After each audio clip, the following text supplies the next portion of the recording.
आत्मिक हित है सुख सो सुखी आकुलता विने कहिए आकुलता शिव नाही न ताते शिव मग लगियो चाहिए समय के दर्शन ज्ञान चरण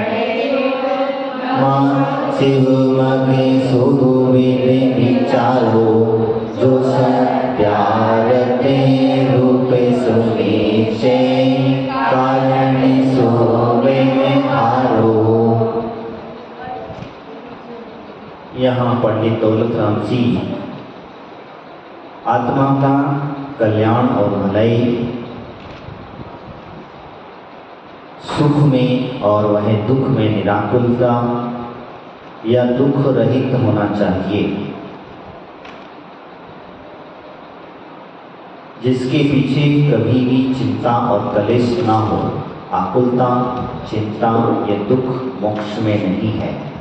अतः मोक्ष मार्ग में हमें लगना चाहिए सम्यक दर्शन, सम्यक ज्ञान और सम्यक चारित्र, इनकी एकता ही मोक्ष मार्ग है। इस मोक्ष मार्ग के दो भेद कर दिए गए हैं, दो भेद, एक निश्चय मोक्ष मार्ग और दूसरा व्यवहार मोक्ष मार्ग। जो सत्यांत रूपी वास्तविकता मार्ग है वही निश्चय मोक्ष मार्ग है, और जो निश्चय मोक्ष मार्ग का कारण है वही मोक्ष व्यवहार मोक्ष मार्ग है। दोनों चीजें समझ लेना, और दोनों ही आवश्यक हैं। हम लोग सोचते हैं, विचार करते हैं कि सच व्यवहार से काम चल जाएगा, तो भी काम चलने वाला नहीं है, और निश्चय से अकेले को लेकर के बैठ जाएं तो भी उससे काम चलने वाला नहीं है। इसीलिए हमारे आचार्यों ने इस मोक्ष मार्ग के दो मोक्ष मार्ग कर दिए, निश्चय और व्यवहार। दोनों की व्यवस्था बताते हैं, आगे कहें मोक्ष मार्ग को दो मार्ग, जानने के दो मार्ग, व्यवहार मोक्ष मार्ग और निश्चय मोक्ष मार्ग। जो ये सत्यांत रूप है, अर्थात जिसकी संपन्न होने पर उत्तर काल में मोक्ष प्राप्त हो ही जाता है, वही निश्चय मोक्ष मार्ग है। यानी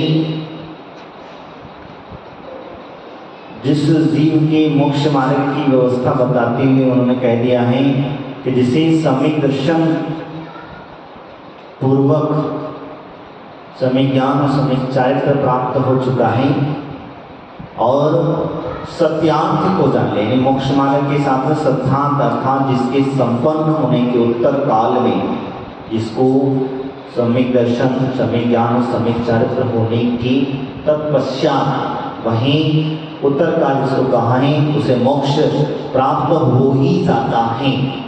समझ में आया? नहीं आया? जिसे सम्यक दर्शन, सम्यक ज्ञान और सम्यक चारित्र प्राप्त होने के बाद निश्चित हो जाता है कि अब इसे मोक्ष होना ही है या हो ही जाता है। तो जिसे तीनों प्राप्त हो गए हैं, अब उसे उस प्राप्त करने की आवश्यकता नहीं रही, इसीलिए कहा उन्होंने। यानी कि सत्यांत रूप से रूप है, अर्थात जिसके संपन्न होने पर उत्तर काल में मोक्ष प्राप्त हो ही जाता है, वह निश्चय मोक्ष मार्ग है। कौन सा मोक्ष मार्ग है? निश्चय मोक्ष मार्ग है। क्या बोले? उत्तर काल यानी आने वाला काल, आगे का आने वाला समय जो है, आने वाले समय में उन्हें मोक्ष निश्चित हो गया उनका, उन्हें मोक्ष में जाना ही जाना है उनका। और जो निश्चय का कारण अर्थात साधन है वह व्यवहार मोक्ष मार्ग है।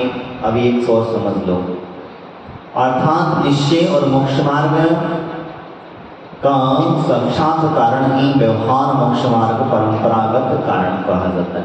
यानी कि निश्चय को प्राप्त करने के लिए व्यवहार मोक्ष मार्ग का ज्ञान होना आवश्यक है।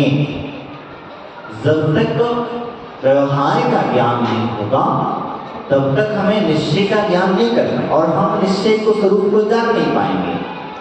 तो जिसे व्यवहार पूर्वक निश्चय ज्ञान होता है वही मोक्ष को प्राप्त कर पाता है। अगर अकेला व्यवहार से भी मोक्ष नहीं प्राप्त कर पाएगा और अकेले निश्चय से भी मोक्ष को प्राप्त नहीं कर, दोनों होना आवश्यक हैं।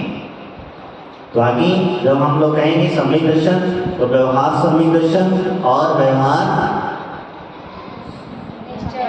निश्चय सम्यक दर्शन दोनों व्यवस्था बनेगी। आगे चल करके व्यवस्था बनेगी तो व्यवस्था बताएं दोनों में भिन्न। तो इसी प्रकार से उन्होंने कहा है।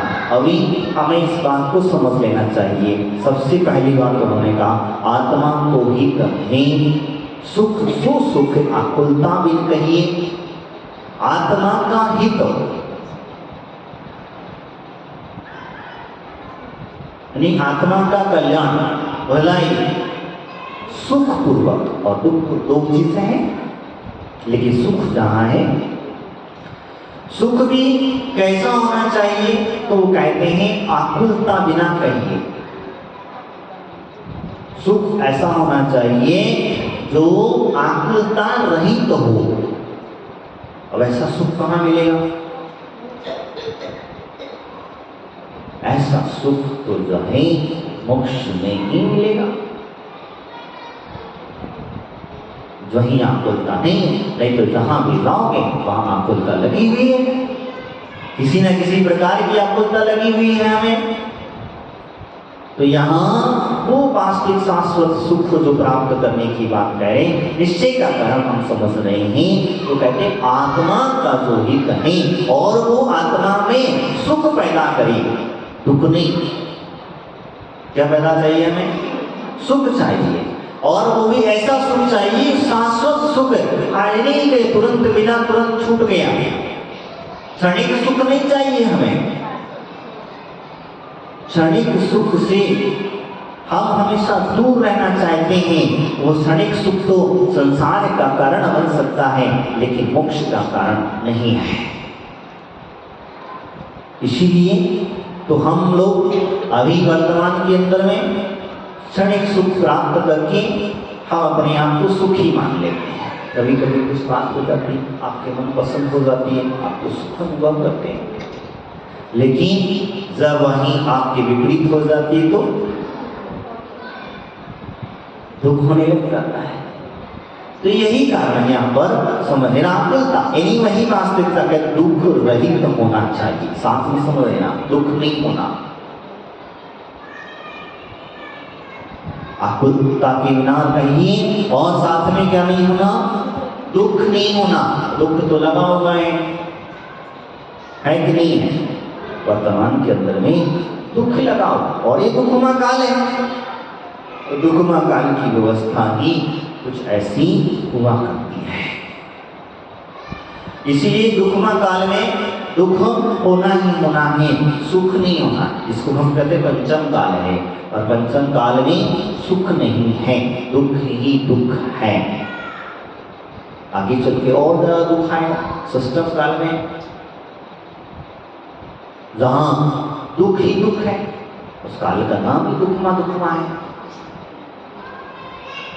तो जिसका काल का जैसा नाम है वैसी वहां की परिणति हुआ करती है। वहां के जीवों की जो व्यवस्था है, वहां के सुख दुख की जो व्यवस्था है, वहां पर इस प्रकार से हुआ करती है। यही कारण है हम यहाँ पर समझे। तो इन्होंने आगे कह दिया, इसी व्यवस्था को समझाते हुए बहुत संशय सरलता में उन्होंने कहा मोक्ष मार्ग की दो मोक्ष मार्ग जो है दो प्रकार से जानना चाहिए। दो प्रकार से यानी कि निश्चय और व्यवहार। निश्चय क्या है? निश्चय जो है नहीं, आत्मा के कल्याण की भलाई का सुख का कारण है, दुख से रहित है। समझ में आ रहा है? दुख से रहित है, कलेश नहीं है, उसके पीछे बिल्कुल कुछ नहीं है। आकुलता से बिल्कुल चिंता दुख आदि से मोक्ष मार्ग में वही निश्चय मोक्ष मार्ग है। जहाँ आकुलता लगी है तो वही वहां पर नहीं हो सकता।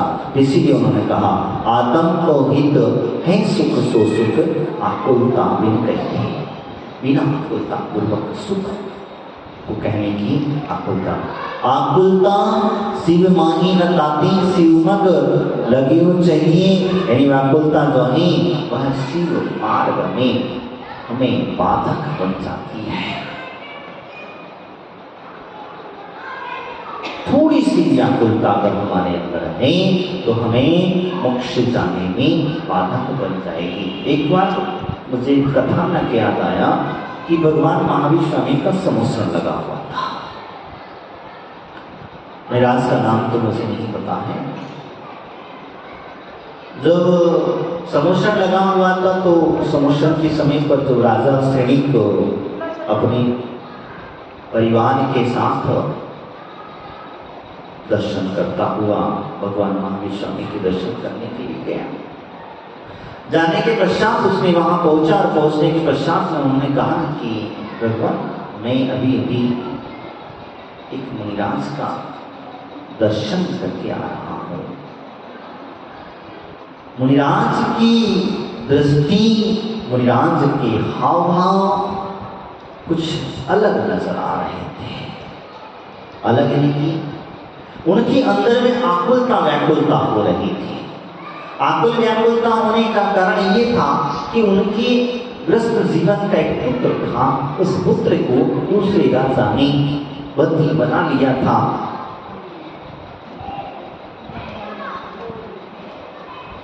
बंदी बना लिया था तो बंदी बनाने की वजह से किसी ने आकर के उनसे कह दिया कि आप तो यहाँ तपस्या कर रहे हो, आपके पुत्र को, आपके पुत्र को किसी ने बंदी बना। अब आकुलता उनकी मन में आगे जब ध्यान कर तो रहे थे, भगवान की आराधना कर रहे थे, ध्यान आदि कर रहे थे, लेकिन वो ध्यान के अंदर में भी वही घूम रहा था और घूमते घूमते अर्थ रौद्र आदि परिणाम उनके बहुत ज्यादा बिगड़ते चले गए।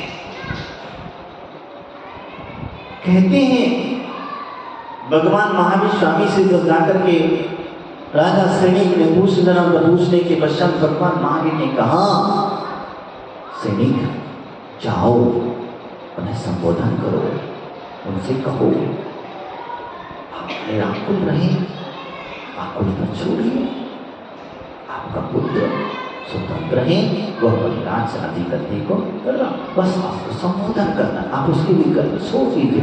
यानी उन्होंने जाकर के जैसे ही उनसे कहा महाराज अपने यहाँ वहां से चले और वो निराकुल होते चले गए। भाव दृष्टि यानी कि उनकी जिससे भाव परिणाम खराब हुए, निराकुलता आकुलता आई तो उनके चेहरे पर भी अपने आप झलक में लग जाती। कभी कभी आप लोग देखते हो किसी व्यक्ति का चेहरा देख कर कह देते हो अरे तुम बहुत चिंतित नजर आते हो। ऐसी कौन सी चिंता लगी है जिस चिंता के कारण तुम इतने चिंतित रहते हो, इसे देख करके कह दिया करते हो। लेकिन यहाँ वो कहते हैं कि विद्वान आपकी व्याकुलता रहित जो है सुख देने वाला, निराकुल में दुख से रहित है वही निश्चय है। सम्यक दर्शन जो होता है, जिसको सम्यक दर्शन हो जाता है, सम्यक ज्ञान हो जाता है, वो सम्यक चारित्र जिसको हो जाता है, वो निराकुलता रहित कर देता, आकुलता सारी खत्म कर देता। और धीरे धीरे अगर आकुलताएं बनी नहीं और सम्यक दर्शन आदि ज्ञान चरित्र हमको प्राप्त हो गया है और हम कर रहे हैं तो हम लोग निश्चय को प्राप्त नहीं हो पाएंगे, व्यवहार में ही अटक जाएंगे। व्यवहार की क्रिया में भी ये नहीं अटक रहना, या कहते आगे चल करके कहीं व्यवहार पूर्वक जो परंपरागत व्यवहार है उसके पश्चात जो निश्चय होता है वो बहुत आनंदित समझ में आता है। क्योंकि व्यवहार का जिसे ज्ञान नहीं है, व्यवहार की चर्या को समझ नहीं पाया है और वह निश्चय की बात करता है तो वह निश्चय को प्राप्त नहीं हो पाएगा। इसीलिए व्यवहारिकता ये शास्त्रों को जानना, पढ़ना, स्वाध्याय करना, ये सब चीजें क्या है? व्यवहारिक ज्ञान है। और क्यों प्राप्त करते हैं हम लोग व्यवहारिक ज्ञान? हाँ, हमारा जो श्रद्धा है, हमारा जो विश्वास है वो मजबूत हो, हमारा जो ज्ञान है वो सम्यक ज्ञान बने और हम वो चारित्र को अंगीकार कर सके, मोक्ष मार्ग को प्रशस्त कर सके, यानी मोक्ष मार्ग पर चल सके। इसीलिए हम व्यवहारिक ज्ञान को प्राप्त करते, व्यवहारिक क्यों चलते। और व्यवहारिक रहा में जहाँ ज्ञान ना होगा और डायरेक्ट हम तो कहेंगे निश्चित सिर्फ आत्मा आत्मा आत्मा आत्मा आत्मा, तो आत्मा अरे भैया आत्मा हम भी जानते हैं, लेकिन तुम श्रावक हो, श्रावक रहते हुए आत्मा आत्मा आत्मा करने लग जाएगा तो फिर तो सभी लग जाएगा काम। फिर तुम्हारे मन महाराज को कौन पूछेगा? जिन्होंने वास्तविकता में आत्मज्ञान को प्राप्त कर लिया है, जिन्होंने